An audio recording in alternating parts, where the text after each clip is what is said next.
Hey guys, and welcome to your daily mobility flow. I am Seth. I am Groot. I am Seth. And I used to have really bad back problems. And I don't have really bad back problems anymore. And I want to show you every single way that I have learned over the years to help my tight back. That's what today is about. Back pain, tight backs, QL problems, the whole shebang. We're gonna start with your foam roller or PVC pipe. Okay, this is a 4-inch PVC pipe. It's a lot cheaper than a foam roller and doesn't give out over time, but you can use a foam roller too. It's all good. We're gonna start by rolling out your QL. Just these big muscles here, but they're not so on the outside, they're more at an angle.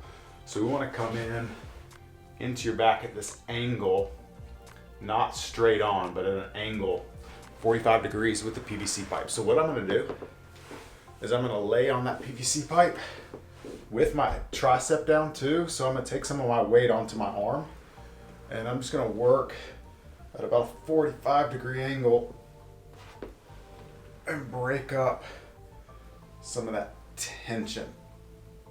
I apologize for any faces that I make during the shooting of this video, but sometimes you just gotta go for it, okay? We'll do about 4 or 5 passes here on this QL.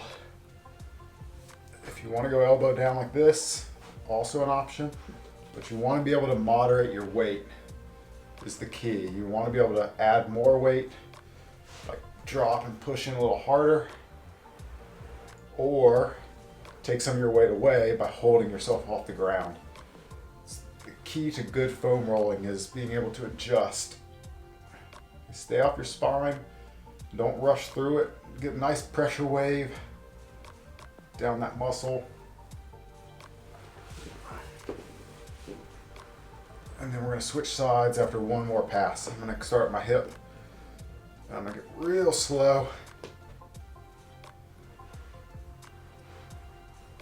Up to the bottom of my ribs, and then back, down. And then we'll change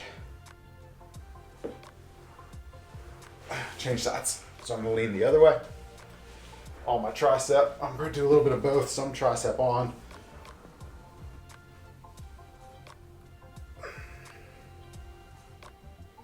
Okay, so I'm not anywhere near my spine. My spine is totally free from the pad, from the pipe, from the plastic. And I'm just working that muscle coming in about instead of coming straight on, coming in about a 45-degree angle. It might be the easiest way to show that.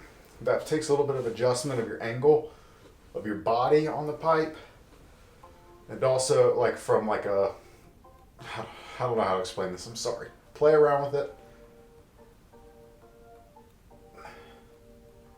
Try to find your spots. If you ever have back issues, which, if you're doing this, you probably have, you probably find that one side is almost always way worse than the other. That's part of low back issues, is imbalance, like a dominance of one side to the other, either because of tightness, or you tend to favor one side, and so it's a lot stronger than the other. Imbalance is the worst. All right, one more pass. We're gonna stay back down. We're gonna go into a little stretch real quick. So we're gonna lay back. Heel is gonna hook on that leg, and I'm gonna drag the inside of my knee down to the ground and let this hip shoot up in the air. Like this. This is a big one for me when my back is feeling tight or feeling kind of jacked up. Sometimes I'll even do this on the PVC pipe.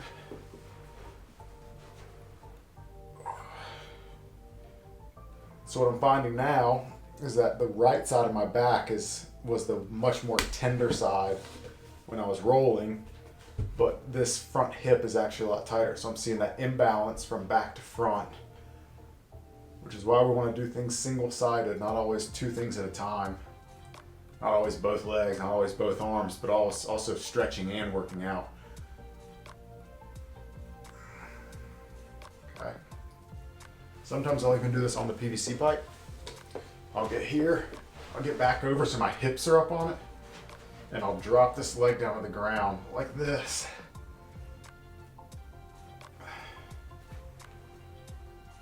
And just sit. So it's a similar motion in a way. I'm not hooked in the same as I was.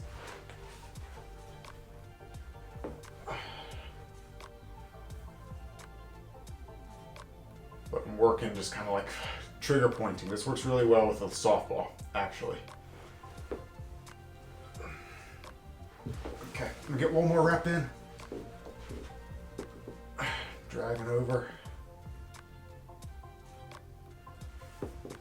Other side.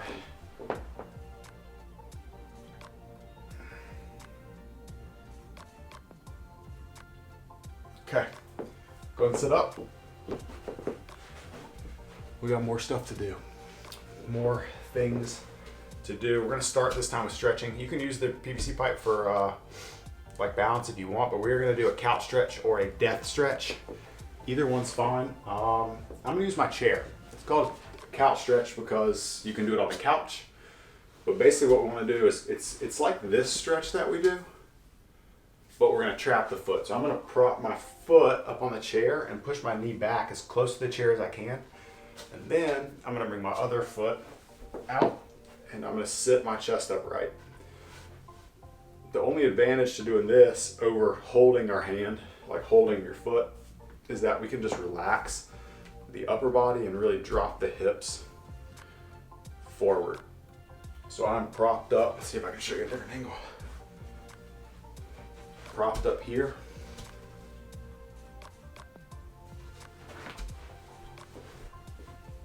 You can also do this on the wall. Like these pillows would actually make a really good spot. I'll show you that too. And I'm gonna push my knee back as far as I can and then open up. Now that I'm nice in the shadows, but hopefully you can still hear me. This is actually better for me because I can't quite get the stretch I need without pushing my knee further back. The closer your knee is, we're gonna pretend this is my knee and not my elbow. The closer your knee is stacked under your foot against like vertically, the bigger stretch you're gonna get. The more your knee is away from the wall and your foot is back towards the wall, the less stretch you'll get. So as you get more flexible, work your knee backwards. All right, let's switch sides. Work your knee backwards so that it gets closer and closer to being propped directly under your heel. I did both on the other side, so I'm gonna do both of these stretches on this side. So all right, so all over the map today. I don't have the perfect setup to show you everything all at the same time and to get it on my camera angle's right, but you can always pause. Should have said that earlier. Pause, come back, press play, figure your stuff out, practice, and then run the timer. I'm gonna switch. You keep going, but I just need a little bigger stretch, pushing this knee back closer to the wall. Tell you what, these pillows work great for this. This is almost ideal. We should call this the big pillow stretch. Or maybe we should call it the Seth's in the corner, almost out of frame stretch. Your hip flexors, your psoas attaches to your lumbar spine. So when it gets tight and you stand up, it puts a little bit of extra pressure pulling on that lumbar spine. It can cause a lot of issues. I know multiple people who claim that this stretch has essentially saved their back. I mean, more than one people was like, this stretch changed everything for them. That's the couch stretch or the death stretch. You can call it either one. And so those are some of the big things. We still got a couple more stretches. This one's been really big for me. It's actually better if you can raise up higher, but I don't really have a way to do it. So I'm just gonna use these two pillows. I'm gonna stack them, and this is an elevated pigeon. It's actually, for me, it works a lot better if I stand up and use like a box or a bench. But I'm gonna get propped up here. so that my hips are off the ground. And I'm gonna search for this corner of my back hip.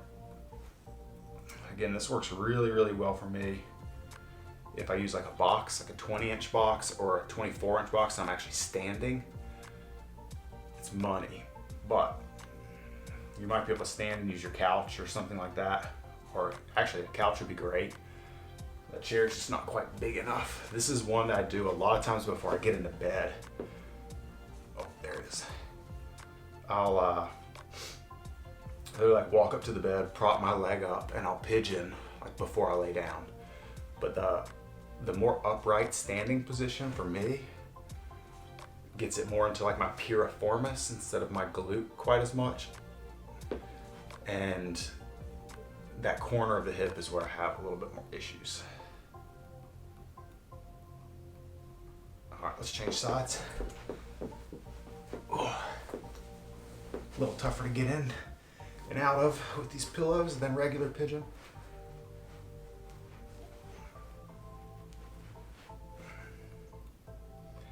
For me, personally, a bunch of rotation stretches at my low back do not help. They make things a lot worse. My back does not tolerate that a lot from a stretching perspective, like laying on the ground and throwing one leg way over to the side, or like reverse like scorpions and things like that. It just doesn't help. You may feel like it really, really works well for you. But I find that, I need to stay in positions where I can keep my back in a nice straight line and not force a bunch of extra stretching mobility. There's not a lot to be stretched at your low back. Issues mostly come from your hamstrings and glutes and hips, and they're just all pulling and manipulating your low back into weak or bad positions. What you really want are strong core,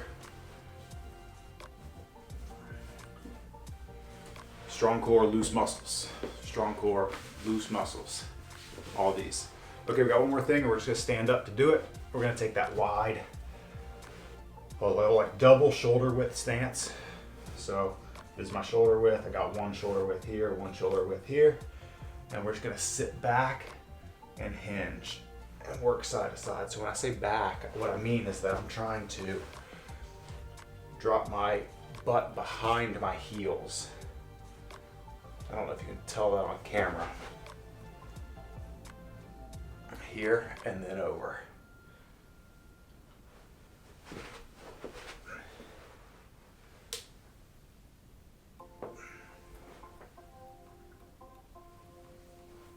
And hopefully, by the end of this stretch, if you're still with me, you will feel a lot better. Your back will feel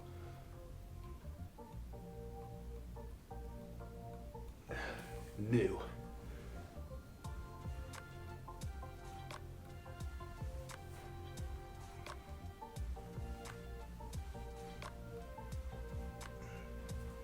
That, ladies and gentlemen, is your daily mobility flow.